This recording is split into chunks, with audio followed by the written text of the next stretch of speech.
तोहार कौन चाल पिया रोज खिसियाला, तोहार कौन चाल पिया रोज खिसियाला, तोहार कौन चाल पिया रोज खिसियाला, तोहार कौन चाल पिया रोज खिसियाला। बड़ा खुश हुई है तो सासू न बोली है, बड़ा खुश हुई है तो सासू न बोली है, सासू न बोली है हो होरिला न खेलई है। तोहार कौन चाल पिया रोज खिसियाला, तोहार कौन चाल पिया रोज खिसियाला।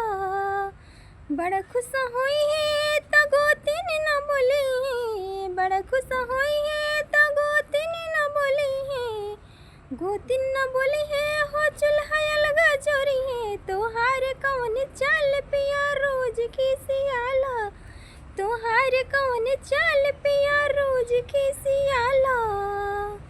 बड़ा खुश हुई है तो ननद न बोली है, बड़ा खुश हुई है तो ननद न बोली है, ननद न बोली है हो ससुर चले गई है।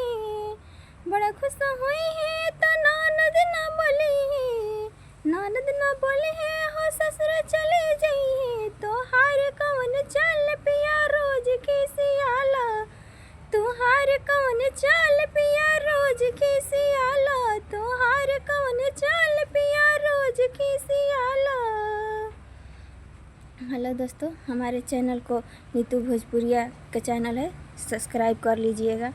और इस चैनल पे आपको गीत और भजन भोजपुरी में मिलता ही रहेगा। और मैं चाहती हूँ कि सब्सक्राइब कर लीजिएगा, तो सबसे पहले मैं वीडियो डालूँगी तो आपके पास जाएगा। धन्यवाद।